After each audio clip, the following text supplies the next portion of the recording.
entering the studios of Creative Conversations with Dr. C.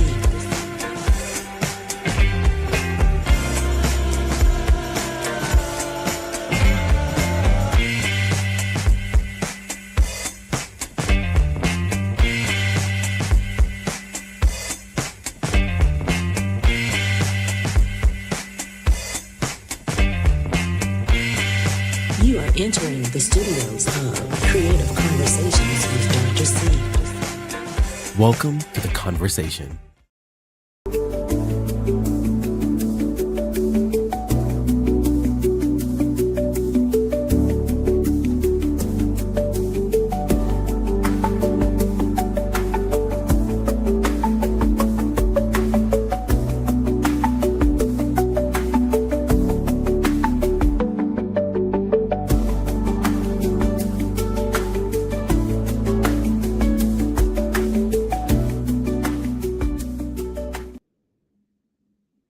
Well, hello, my beautiful people. I am so excited to see you guys.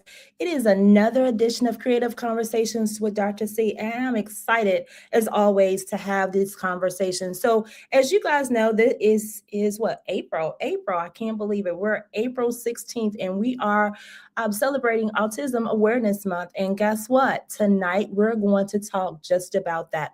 Autism. We have some beautiful, beautiful women on the platform that are going to be talking about what autism looks like in their life. And so we want to make sure that everybody comes in and have questions, if you have any, about this and how, if it's affecting your life, or if not, or if you know somebody who has autism or neurodiversity. So I don't want to keep you guys waiting. I want to get this conversation started. And I want to get it started so that we can be educated about what that looks like in households across America. So without further ado, I'm going to bring on some beautiful ladies. The first one I'm going to bring on is Miss Janelle Woodard. Hi, Janelle. How are you?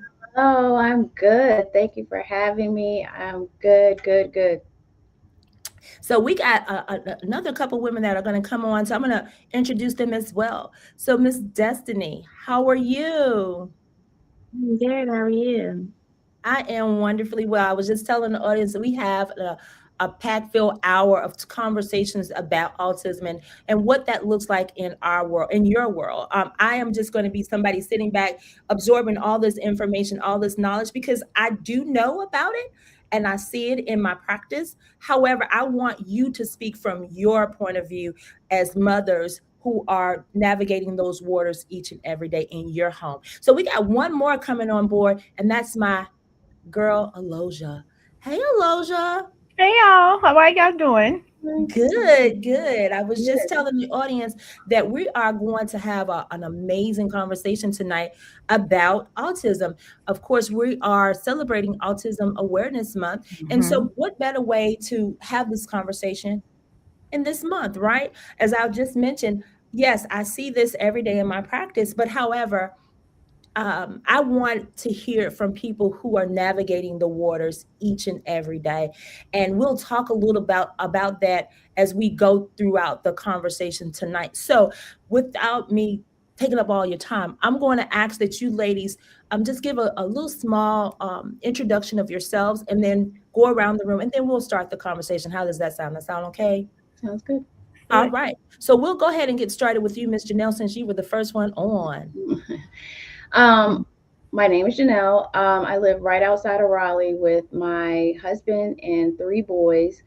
I am originally from Boston, Massachusetts. I became in this space of autism with my middle son, who is 15, going on 16 this year. And just my experience and my journey with that led me to writing a book about helping parents through getting resources for their kids in the public school system. Okay. Miss Destiny? Hi, I'm Destiny. I live outside of Raleigh also. I'm kind of new to this. I have 3 kids. My oldest will be 18 in September. My middle is 13. My youngest, we have the same birthday. He'll be 4 in June. He's my autistic baby. So I'm kind of new to this.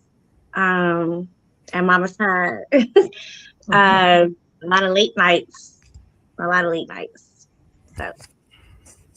So this sounds like this is going to be a helper for you, since this is your new rodeo for you as being a country girl. No pun intended, but a way to have somebody who understands the road that you're beginning to travel. So this is a great resource for you, Miss Aloja. Hi, I'm Aloja Hatley. Can you guys hear me pretty good? Mm-hmm. I'm CEO of Inspired Publishing LLC. I am a mom, a wife, a daughter, a sister, a BFF. I am an autism advocate. I published my book maybe, I don't know, it's been almost 10 years. My son is 22 and on the autism spectrum. And I'm so happy that we are having this conversation. I'm elated with this. I'm just excited. I think we have to have these conversations because here, when you don't know, you walk around with this notion that they're different, but we want to dispel that notion. We want to be able to allow people to hold 1 second.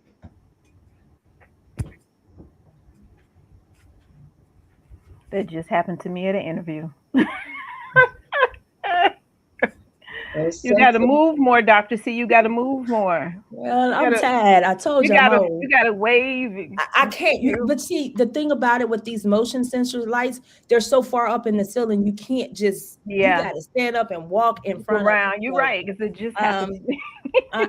Okay, it's the way of the world now, but we need to have these conversations, even though sometimes these are conversations that need to be had, because as Destiny just mentioned, she's new to this navigation. She's new to this environment. So having these conversations, having groups where people have these conversations, allow you to feel free to be able to expand your knowledge. Again, I work in a practice and I see it. However, I'm not living it. You guys are living it. And so what better way to put that information out by those who are doing it each and every day? So as I said before, I don't send out questions and anything like that. So I guess my question would be is what was the signs that alerted you to say, oh, I love my baby, but there's something different from their sibling. There's something different about my child. What was those signs? I mean, I could start. So I said I have 3 boys. The third is we're a blended family, so he's biologically my husband. So my middle child, he's my biological first. He's my first child, so I didn't have anybody to compare him to.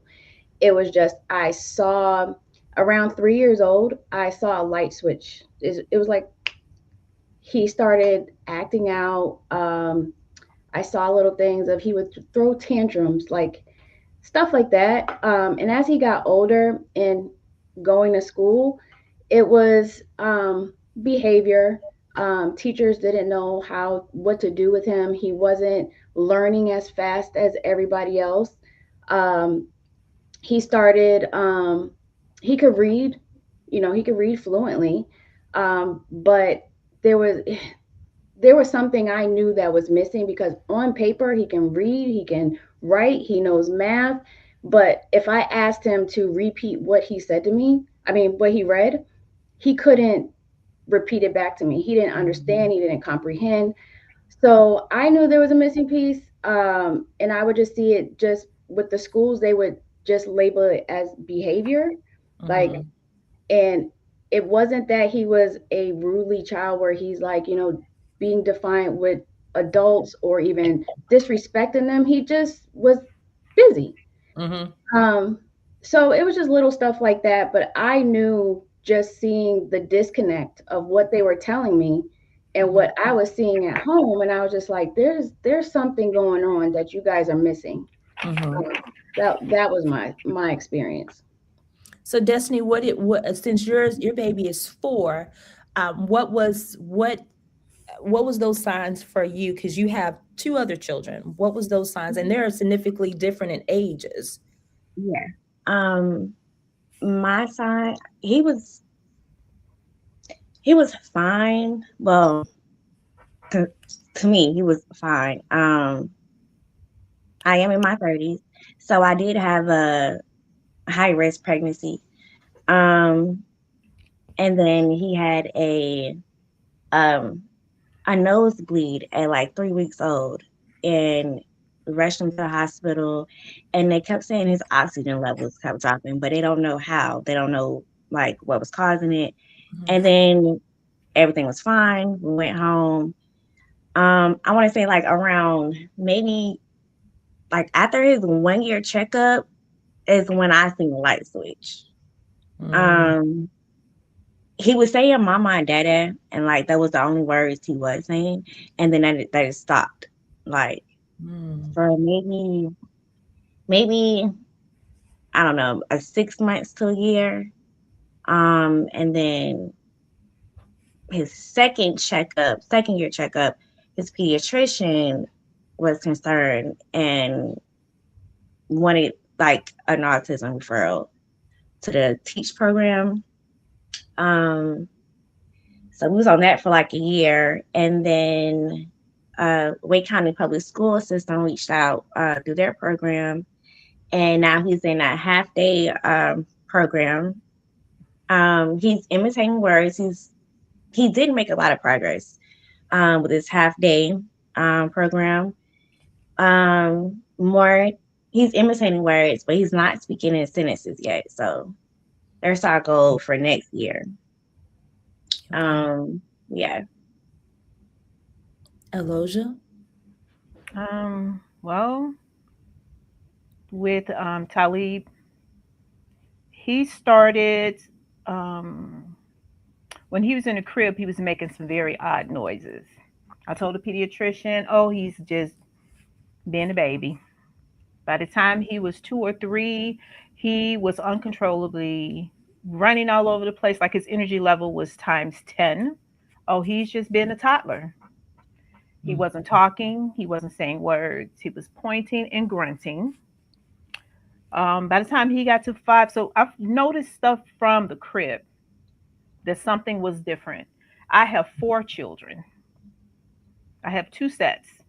I have my oldest is right now 35 and 30. He's in the middle, he's 22. Then I have a baby girl who will be 21 this weekend. So I got a chance to see. And then my sister had, you got a chance to compare with other children. And then I'm also um, a former medical office assistant, and I've worked in and outside the Chicago area for 15 years as a medical assistant. So I knew mhm, off the bat something wasn't right. Something wasn't mhm, right. So Talib was misdiagnosed ADHD first. They never mhm, said anything to me. They just wanted to push their medications, give him this, give him that, give him that. Made him sick. So finally, when he was about 12 or 13, he started doing something like hallucinating. Like he was seeing mhm, things that wasn't there. So finally, I took him to the emergency room, and they kept him for about a week, almost a week. And that hospital sent a referral to the teaching hospital in Chicago to do the 2 day. It's not 2 days anymore. Back then, it was 2 days. You had to go back 2 different days mhm, for them to test him. So after they did that, sure enough, they came back and said that he's level 2. He's autistic, level 2, ASD. He has a couple of other diagnosis that comes behind that.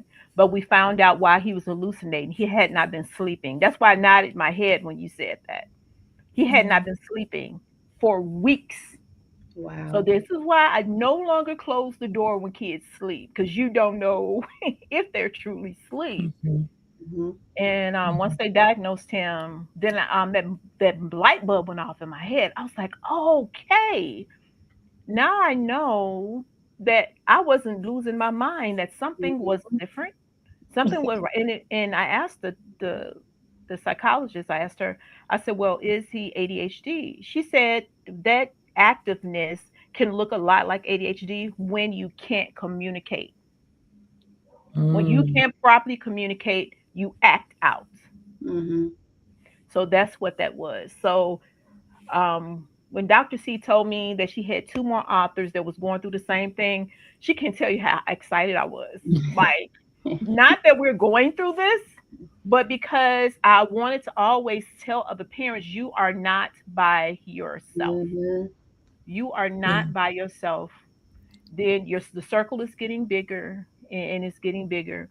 And I'm glad that she's getting us together now because I can be your autism auntie. Okay. Because Mm. he's 22 and it's a whole different level, Yeah, a whole Yeah. different game I can than Can we you can imagine. now. explain, It Aloja, when it you said it's that, something else. can you explain, you said that Talib was diagnosed as autism 2, and you had some Level acronyms 2. behind it. What does that Mhm. stand for so that the audience will understand what that means? Because there's levels of, ASD. mhm, Absolutely. So level 1 is they don't need that much assistance. Like they okay. can have a little bit of speech therapy and they'll be okay. They'll have a little bit of ABA theory, they'll be okay. Level Mhm, 2, they need a little bit more assistance. So ASD is autism spectrum disorder and is mhm, literally levels to Mm. it. So those are the levels. 3, they need a lot of outside and inside. I'm always going to say inside too, because you can't just let the teachers do it. You got to do some stuff at home too. yeah. And level 3 can be either 3 and 4 can be a little bit of the same depending on how the severity. If they are verbal, if they are nonverbal, if they came with um, like some cannot hear very well, but they can speak, and then vice versa. Some can speak, but they can't process what's being said. Like Mhm, even you have to like read to them. mhm, So those are like the levels. They're trying to get rid of the levels. The mhm, last time I did a little research, because they're doing a little bit more. They're paying more attention now. mhm, Believe it or not, I don't know whether people like this or not, but this administration, as crazy it may be, have made people have this conversation Mm-hmm. that they wasn't having before. Even though I think I'm gonna keep my personal thoughts to yeah, myself, please. but they're having a conversation and it's forcing them to look at things a little different Mhm, than they were before. mhm. Um, and when which one of the ladies did the book about like the schools? Miss Janelle. So Ooh, I was getting ready to please, let's go get to back let's over get to to the you schools, Dr. C. because you said something that Aloja said, which you said that your son wasn't able to verbalize a lot of the things Mm-hmm. um, early on. So was he on a level 2 as Aloja was mentioning? Was he diagnosed with certain levels or anything like that as well? No, so as Aloja said, like me and my sister had babies in the same year, so I was kind of comparing him to her. So by 2 years old, he wasn't speaking. He would point at things, like she said. He would get frustrated if I didn't understand what he was saying. But I got him tested. They came to the house to see how he played and everything, and they were like, "There's nothing wrong with him." So Mm, I felt crazy because I was just like, "Okay, Mm, nothing's wrong with him." But then mm, right after that, he started talking. So we kept moving. And then when he got to kindergarten, so we lived in Boston at the time, and we lived in a town that took 4-year-olds as in kindergarten. So we were okay. like, let's put him in kindergarten and see how he does. The entire year, I got phone calls every day. He's in the principal's office. He's in the principal. I'm like, he's 4. mm, So we ended up taking him out and putting him back in daycare. But then we moved to North Carolina, and he did kindergarten here. I started to notice things like he could not count past the 10. Like past 10, he just did not understand that the numbers really just started. It just was beyond him. It Mhm. took a long time to count to 100. It took him a long time to start reading. But it was just like stuff like that that I started saying like, but like I said, on paper, as he started gaining those skills, the teachers, they would just pass him along and say, there's nothing wrong. But I Mhm. knew there was something missing because of just the little things of I can say something to him and he's just like, huh? Mhm. So I'm like, what are you not? You're at school for 8 hours. Like, I'm sure this is happening all day. So what are you actually retaining as far as your education if you're Mhm. not understanding what's being said to you? Mhm. So I'll fast forward to 2 summers ago when he was 13. I took him to UNC. Um, So I'll say really quick, if you don't get your child tested before 8 years old, it is hard getting in anywhere. It's long wait list. We were on the wait list for an entire year. And I took him there, and it wasn't until we went there that he was diagnosed with high functioning autism. So he's more of a one. He Mhm. looked he if you looked at him, you would be like, oh, there's nothing Mhm. wrong. But it wasn't until they tested him and they said semantic pragmatic communication disorder that Mm. oh my God, that is it. You And had a word for it now. You understood it. Yeah. exactly. And like Aloja said, when you get the answer, it's like this relief of like, I knew I Mhm. wasn't crazy, Yeah. but then Yeah. you still have a long road in front of you because once you get clarity doesn't mean there's a solution. Yeah. And Mhm. you have long nights, Destiny. I feel you. You have long nights. There Mhm. are nights of crying. Not. I can't figure it out. What is this? I see it, but nobody else sees it. So you're Mhm. not alone in that aspect. Like it's still to this day a fight, and it's an 8 hour job. It's a full time job. Mhm. So, ladies, take me through the journey, your day. You said it's a full-time job, even though you got a full. We have this laugh and running Mhm. joke with the girls. We work a 9 to 5, but we got a 6 to 12 too. So take me through your day. Tell me what your day looks like because people need to know what it looks like. We look glamorous, we look beautiful, but it's tiring at the end of the day. We don't sleep. Mhm. We look good, but we don't sleep. So tell me what that looks like when you wake up, put your feet on the floor. What does your day look like? Whoever I wants to, could go, but I yeah. feel like I've been talking for Um, a long time. Destiny. I know Destiny said to me the other last weekend, she says, we were talking about the podcast. She says, oh, it's long nights. And I'm like, now I understand what you were saying. um, I'm. I think my son is up before I'm up. He. Let's see. My my oldest, she's taking courses at Weight Take online. My middle child has to be up, well, out the door by 7:15. My son, he's running up and down the hallway. Um, right now, Mhm. I this is the my son. He doesn't sleep at night. Um, like right now, once he get out of school at he gets out at 11:45. He might stay up for 3 4 hours, and then he'll take a nap. And when he Mhm. take a nap, I'm not waking him up because that's time I either take a nap, cook, or clean the house. You know, um, don't nobody touch him. Let him rest because he's up. Mm. um, yeah, he's a Tasmanian devil. Mhm. Wow. But, yeah. Well, so I forgot to mention that the schools diagnosed him with ADHD first. Mhm. And for the longest time, that was kindergarten. So for the longest time, we're just thinking it's ADHD. I wouldn't put him on medication. I was like, no, I'm going to figure this out. I changed his diet, changed the structure, changed the sleep pattern. But the thing with ADHD and autism, They have insomnia. My son's still at 15. He will not go to sleep at night.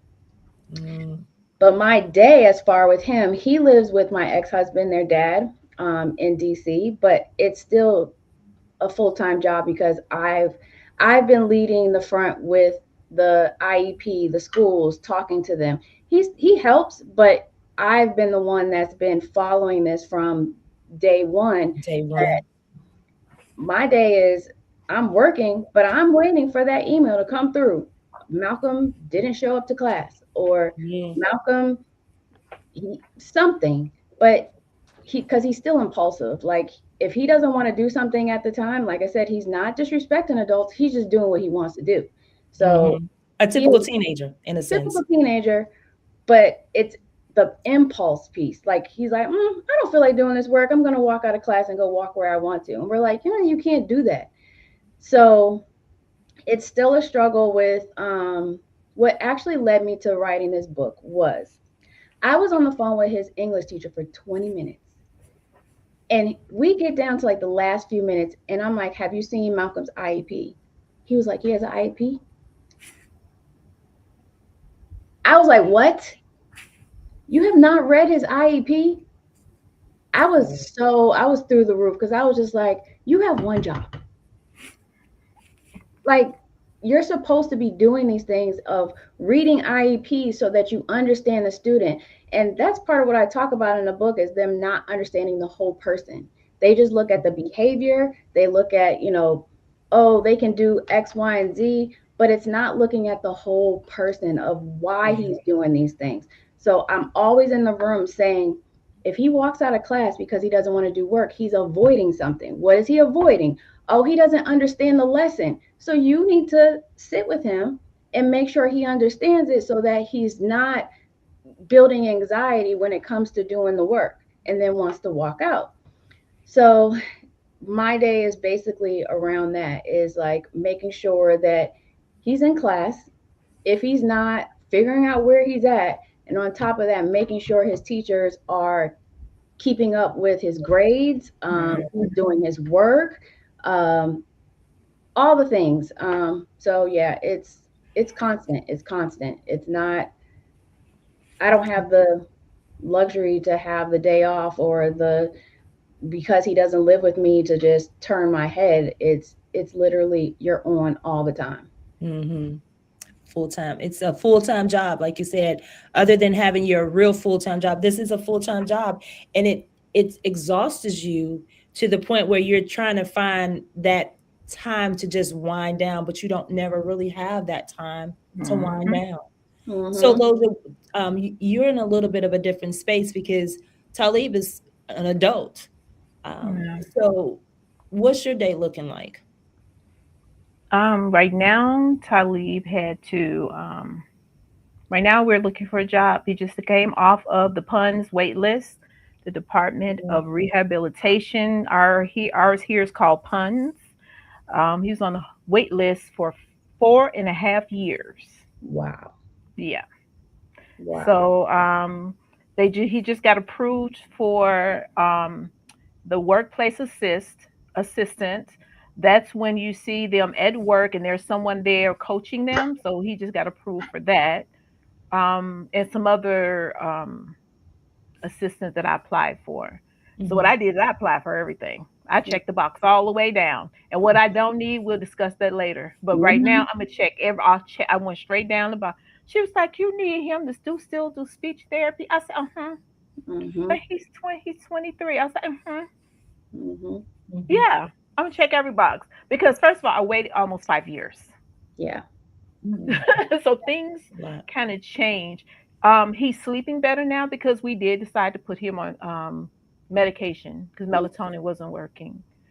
Because he was up 2 or 3 o'clock in the morning cooking. Yeah. And he still elopes a little bit when we go to grocery stores and stuff. So we're kind of teaching him things. But he wants a life like everybody else. He wants a girlfriend. He wants to date. He wants to drive. And he wants a job. Just because they're on the spectrum does not mean that they do not want to do the things that everybody else is doing. Mm-hmm. So Yeah. like And that's the we're thing that we working need. 24 hours. Like it's real. We're working 24 hours literally. But I'm glad you said that, Aloja, because I think when people hear that term, autism, Hmm. that they think they're just put away, like they don't have a life, they don't aspire to do things outside of whatever. But I'm glad that you said that, because you know it's almost like mental health. When you hear the word mental health, the first thing people say, uh-oh, they crazy, uh-oh, they're different, uh-oh, this. So we want, this podcast is to really dispel those thoughts about what it actually it is. These are real women that are living the Hmm. life every day. You got a whole different pattern. You got somebody that has a 4-year-old. You got somebody that has a 15-year-old, a 22-year-old. So these are real women that are living and breathing this every day. So tell me when, because we have these two different terms now, autism and neurodiversity, right? Neurodiversity, yes. So tell me, what's the difference? Is there a difference, or is it because it's more politically correct to say neurodiversity versus autism? Neurodiversity just encompasses all the differences. Like there's autism, ADHD, dyslexia. I'm having a brain fart, but it Mhm. basically is an umbrella to just name all of them. Mhm. So you would say neurodiversity for just inclusion of everyone, then you would say Mhm. neurodivergent for the actual person. For the actual Hmm. person. And Hmm. so that's the part that people don't realize, that is a whole term that encompasses everything under that umbrella. And Hmm. so when I had a conversation with a person about 2 weeks ago, and we were having this conversation about, it was before April started, and I said, yeah, I'm going to do a podcast about autism, and they went left. I was like, and I didn't mean to offend them, but then she broke it down for me, like, yes, people can have this and this and this, and they fall under this. And I'm like, oh, well, thank you for educating me. And so what I did, I went and did my homework. So I wanted you to explain it, because people don't know that there is a difference between those two terms. Yeah. So with that being said, now we know what your day looks like. Is any of your, with the exception of Aloja, is any of your children on any medication? And what is that? Mine is, it took me years to actually, I won't say give in. I just didn't want I've heard the horror stories. I didn't want to change who he was. I didn't want him to become a zombie and all that. His starts with an M. I forgot what it's called, but he just started it maybe a year ago. We had to go through a couple just to see how he did with it. Mhm. He tried a few and they gave him headaches, or he doesn't like the ones that suppress his appetite. But now he's on one that he actually likes. It helps him with. So one thing about neurodiversity, you can have multiple things going on. So he Yes. is ADHD. He's autistic. So the medication more so helps him with the ADHD part. It helps him calm him down, and it Mhm. helps him to focus so he's not doing, things he shouldn't be doing. Mhm. Um, so to answer your question, yes, he's on medication. I It's one of those things I had to realize he couldn't regulate himself on his own. Hmm. I was so busy trying to teach him how to do that. Like, if you feel this way, sit down, take a breath. It just wasn't working. And I was just like, okay, you actually have to learn something at school. Every day was becoming just a behavior thing. And I was like, how do I get him to actually sit down and do his work? And I just was like, okay, he needs medication. Mhm. Mhm. And I think that's the hardest part, because we feel like we're failing our kids when we Mhm. take that alternative route to give them something. I know, um, I have a few family members that have been on Adderall and Concerta, and one of them, I believe it was Concerta. I mean, they were like zombies. Like it was like hard for them to even function. And so The alternative for them was to actually change their diet, like you mentioned, Janelle, change their diet, change the whole concept, took the sugar out, Yep. just a whole bunch of things. But in the end, they did end up switching him to something else. But he also had other things that were going on too. But yeah, it felt like for them, they felt like they were giving up, like they were taking the coward out and just saying, I'm just going to give them the medication. But when I think what kind of sold her on it was the fact that it became such a battle with the other children. Mhm. They were fighting all the time, and it was never, the household was always up in an uproar, and nobody was sleeping, and it was just like, what do we do? And so to the point where the kids were like, well, we're gonna move to grandma, we're gonna move somewhere else because we cannot function in this house. And then you got this child that knows that it's them, and they're feeling a certain kind of way. And so what do you do now? Now you got them on suicide watch, because now they're like, oh, it's because of me, I don't want to be here. So yeah, it's almost to the point where you have to use all your resources to figure out, how do I navigate this each and every day? Because it's not, yes, this person is the center of it, but I have other children that I have to also manage in this Yeah. situation as well too. So for me, it was, I did feel like I was failing. I felt like I could not figure it out because I just really didn't want to do it. And I was just like, okay, I had to get past that piece and not make it about me. I was just like, Mhm. it's not about me. But it was his brother and him wasn't, they weren't fighting. It was just more so Malcolm did this at school. So uh, Malcolm has to be on punishment, but Makai's not. And how do I balance you got to be on punishment because your brother's on punishment, and we got to stay in the house? So it became that, and then started looking like to Malcolm that I was being easy on Makai, and I'm like, Mhm. I just couldn't win. I was just like, okay, I have to do something, and I just have more communication with the both of them, of explaining what's going on, Mhm. telling my son, like, there's nothing wrong with you. I think one of the things people misconstrue with neurodiversity is attaching it to their intelligence. Yes. It has nothing to do with their intelligence. They just think differently, Differently. and most of them are very brilliant They're geniuses. geniuses. My son will come up with some idea that's so out of the box that it sounds crazy, and I'm just like, I would have never thought of that. Mhm. But it Mhm. has nothing to do with their intelligence. They might learn things more, like, not as fast as others. It takes them a Mhm. little while, but it doesn't mean that they'll never get it. Mhm. So Yeah. yeah, I did have that feeling. Even letting him, I won't say letting him, but when he moved with his father, when he got to middle school, I was like, okay, it's time for him to go with his dad. That even felt like a failure because I was just like, I couldn't figure it out. Now I'm, handing him over to his dad for him to figure out. So yeah, you go through all the emotions, but Mhm. you just have to remove yourself from it and not make it about you, About you. and Mm-hmm. focus on the child. And that's the Absolutely. biggest part, when we focus on the child and make it about them and not about us.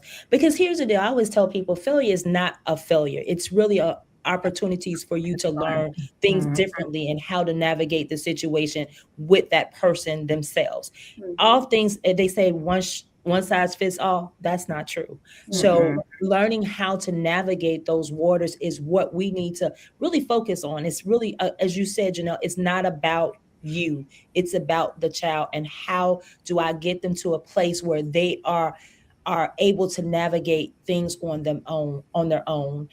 So Aloja, Mm-hmm. I remember when you posted when Talib actually got off the waiting list. We're around here running around. I was calling. I said, yes, he's made it. We got off the list. So at this point, I know I was telling the ladies that you are this advocate about autism, and she's a historian too. So if you ever want to read anything about history, she's your lady. But now that he's at this age at 22, and there's, as Janelle mentioned, if you don't get them tested by Yep. the age of 8, you have a hard hill to climb. So Mhm. what does it look like for Talib now at 22? What is there out there for him? I know you said he's getting the job, training and all that, but I did tell the ladies that you're doing something with the law in Illinois, or doing Mhm. something with a petition for Mhm. those individuals over 18. Now, what does that look like? And can you explain that to the audience? So here in the state of Illinois, they'll keep your child in school until they're 22. So they graduate from a regular high school, they send them that diploma, but then they have an extended program that they keep them there until they're 22. After 22, we call it aged out. They age out. All Everything that they were getting before, it just stops. It just stops. Now, there's resources out there, but they're expensive if you're paying out of pocket. Because who has, I think I told you, Dr. C, one person quoted me for one day, not even a full day, one day a week was $1,800. That's 4 days out of the month for him to be somewhere, because they were all asking about the Medicaid waiver. So you have to go through the Department of Rehabilitation. They'll tell you where your contact person is. Here, I'm in what's considered, I'm outside of Chicago, so we're in DuPage County, right? So DuPage County, ours is called PUN Services Inc. If you do not get them on a wait list when they hit 18, I had let me just back up a little. So who I was at the school, they had to prep themselves before I got to there. I dismissed people out of the IEP meetings, including the security guard and the off-duty police officer. I laced my boots up. I did not play games with none of them. I never went the I went by myself once. Otherwise, I took a family member, a cousin, my goddaughter. I took her. I gave her a pen, a piece of paper. I just said, write down everything they say. Look like you're doing something. Yep. Okay, you walking in that room with 12 other people who act like they got your children's best interest at heart, who act like it. Okay, by the time he got to his sixth suspension, when I tell you I done been through it, and we had to negotiate his suspension. She was like 10 days. I was like, no. She was like 5. I was like, no. I said, we negotiating now?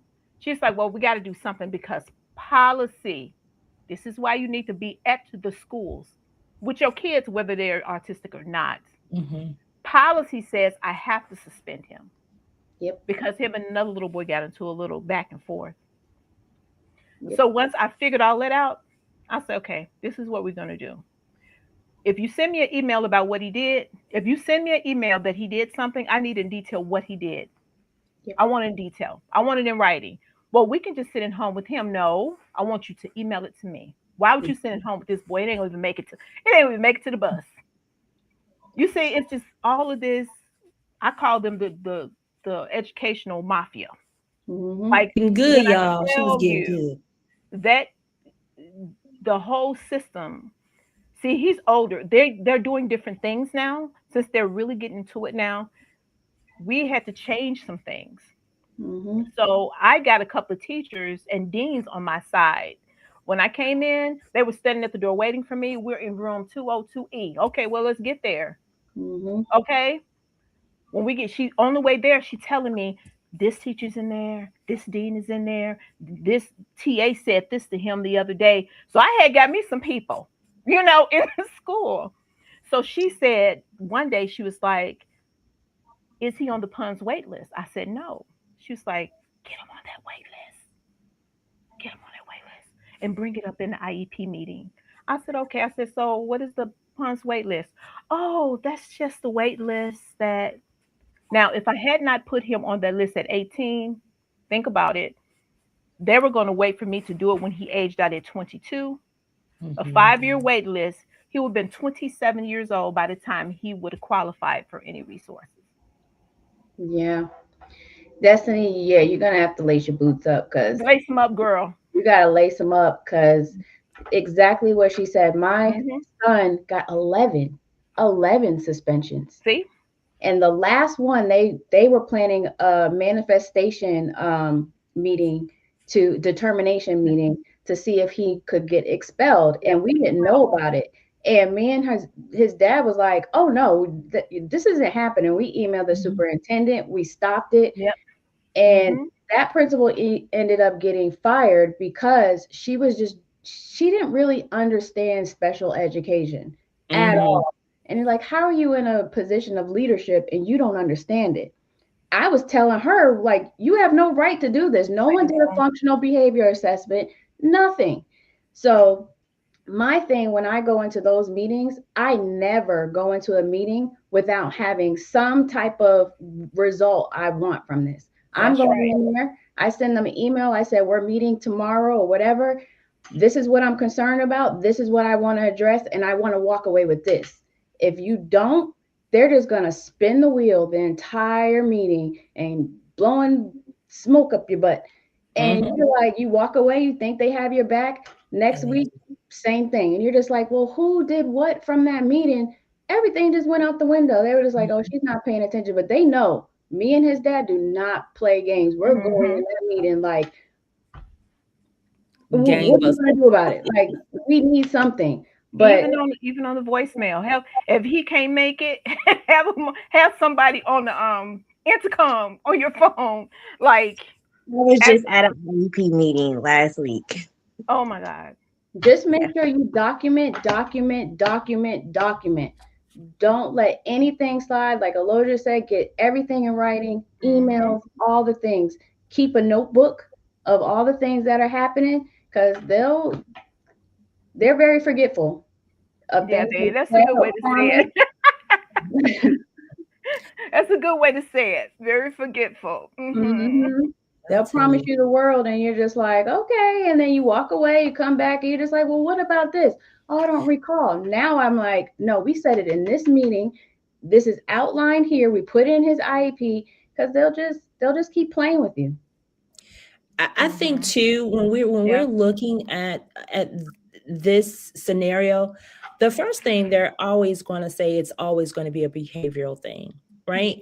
And so when they start labeling your child, saying that, oh, he's just bad, or what kind of family life. I remember, as you were speaking, I remember going to school for my oldest son. He's now 32. I can't even remember. But anyway, I remember going to the school, and I was defiant. He was just defiant. And I remember going to the school, and the principal happens to be an African American male. And he didn't know me from a hole in the wall. And I was sitting in the lobby waiting for me to go in to have this conference, because they were about to suspend him. And I remember him saying to the lady, I guess she was the reception, I think she was a secretary or something. She said, I'm just tired of just having these conversations with these mothers, these single mothers. Where is the fathers in the home? That's exactly how I looked. I said, okay, well, I'm about to come out with some big guns now, right? So then when he comes out, you can look at the secretary like, shut your trap, because she's sitting behind you. Right? It's too late now. It's too late now. So at this point, I walk in, and I said to him, I said, it's nice to meet you. I said, well, I'm so glad that you've already determined what my home life is like, and why you feel my son is acting up, and because I'm a single mother, and because I'm Black. Last time I checked, you were Black too. And I said, as a man of color, you should want to invest in a young man of color to help him, not beat me down because you feel that I'm a single mother with two young Black men in my home. I says, well, since we're talking about home life, what did you grow up as? Well, that don't have anything. Oh, yeah, it has a lot to do with it. Because obviously you don't understand the whole dynamics of what that is entailing, or what you're saying in front of me, and what is that instilling in this young man that you're about to suspend. Yep. He kind of looked at me real funny. And I said, let me just give you a backstory about who I am. Before I left out of there, he had him as being his mentor, no suspension, or I read him the right. Because you don't get the opportunity to just detail my life and just make this narrative of Give me your what you business. think a single mother looks like. It could be divorce. How about that? You don't know. It could So be, I think yeah. when people label our young boys or young girls, it's Mm-hmm. already a stigma for them. And then they already have this to deal with, right?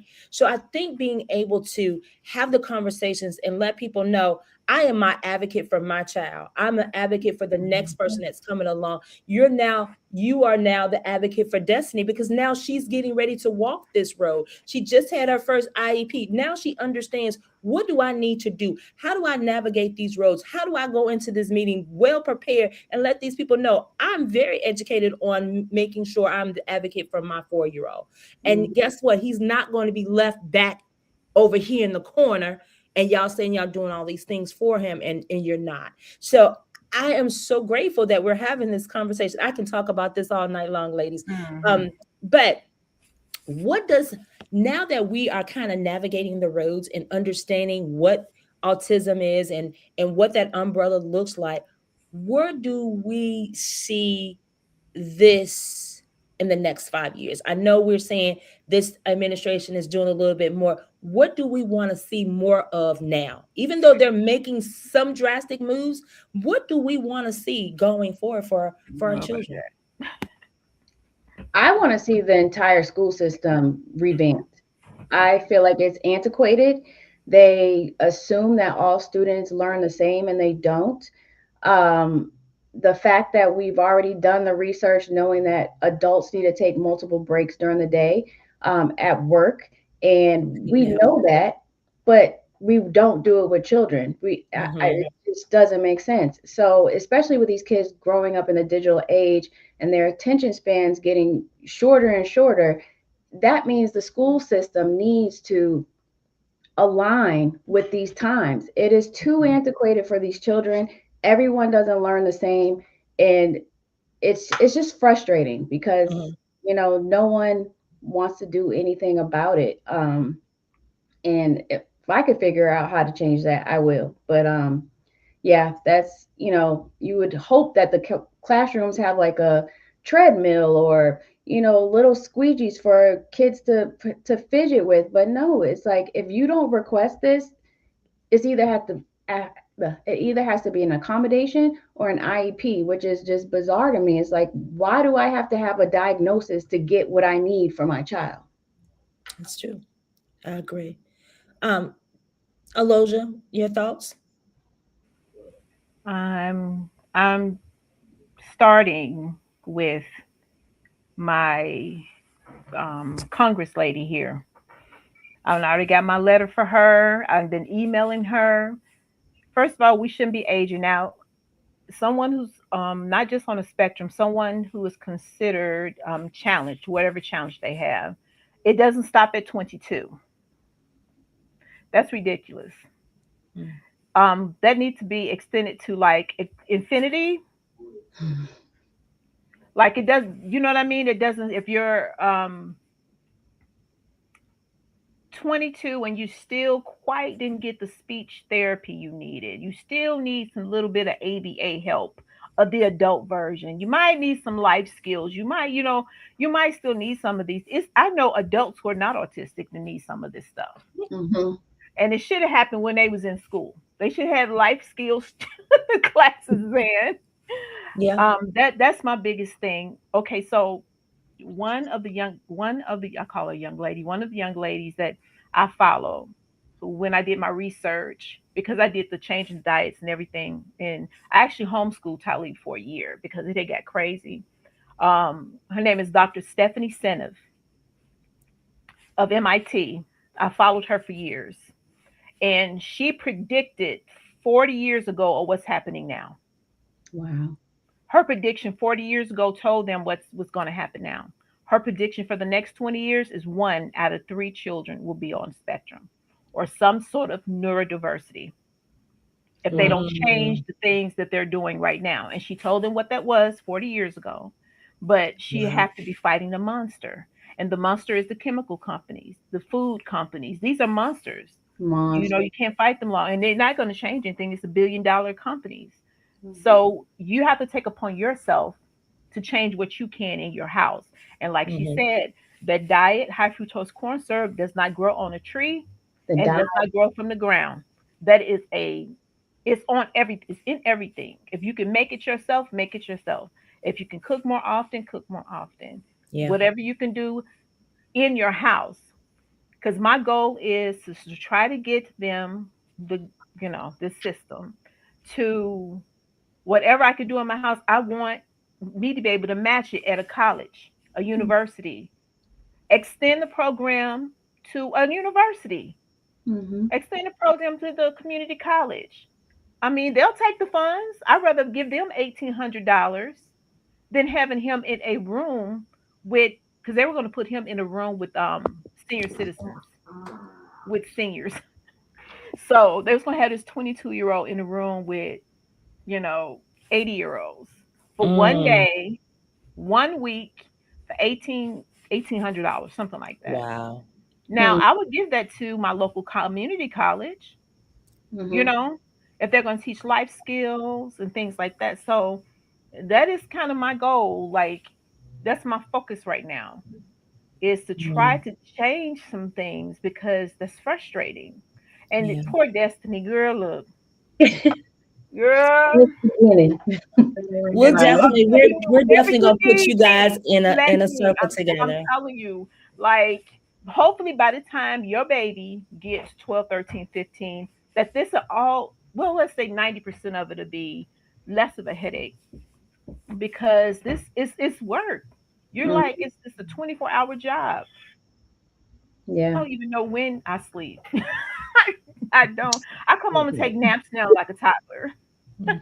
You have to. Well, I mentioned in my book, I have a whole chapter I'm gonna about show the you. I'm gonna show your self-care. book too. You have to do self-care. Like, and I don't Yeah. mean just Hmm. like Hmm. going to take a shower or nothing like that. Like, claim your time. That's right. Wherever you can find a break, utilize grandparents, whoever.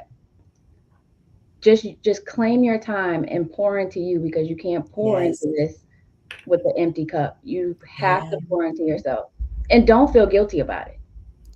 Yeah, that's the part.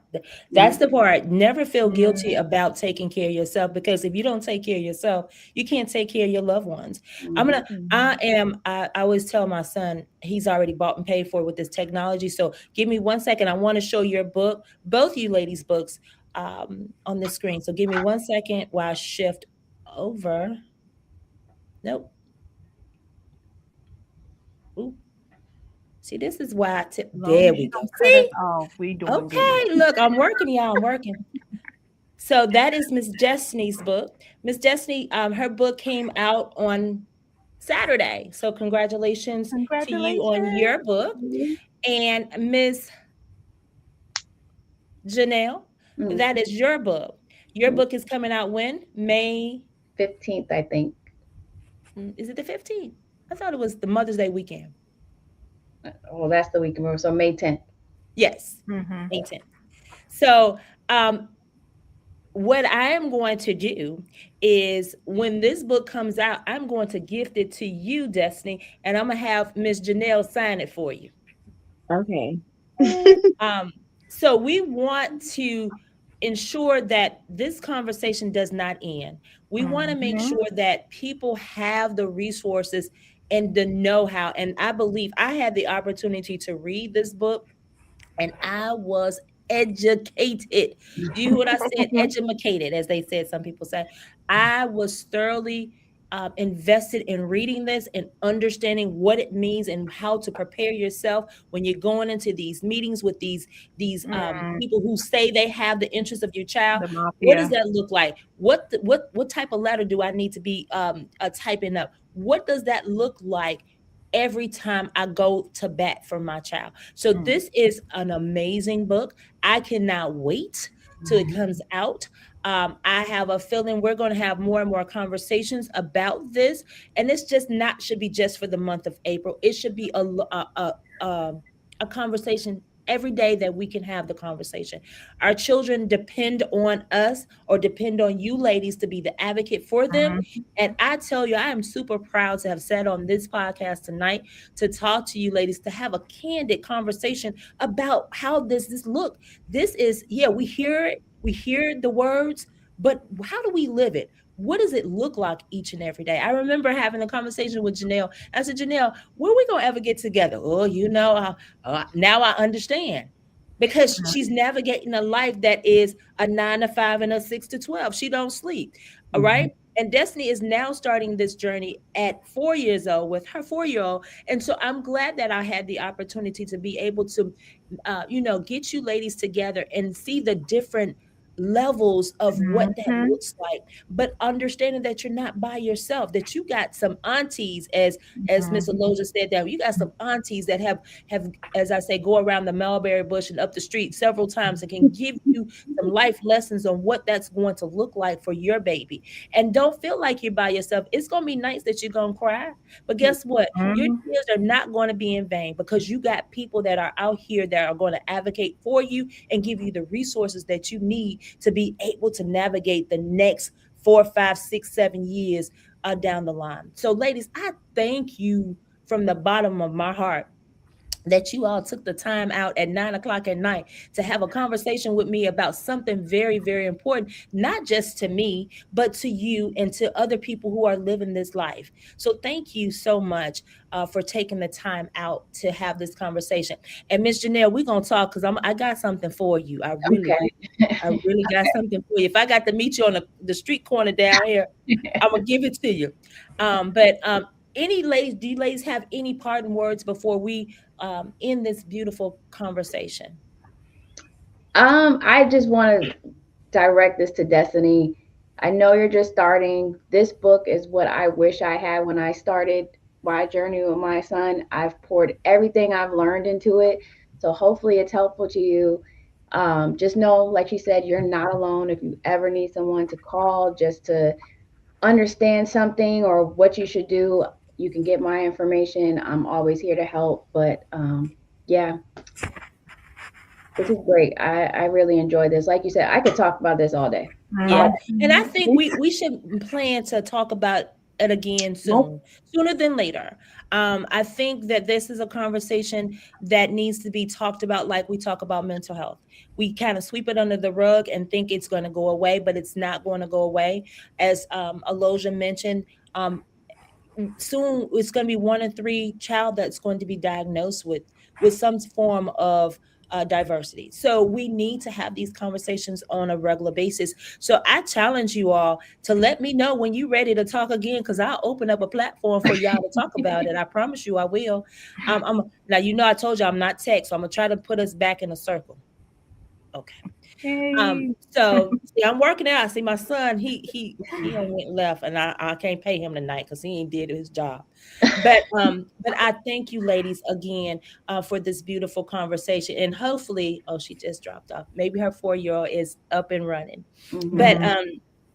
But I thank you ladies from the bottom of my heart. I really enjoyed this conversation, and I'm hoping those who are out there listening got something out of this conversation. And again, I promise you, this is not our last conversation.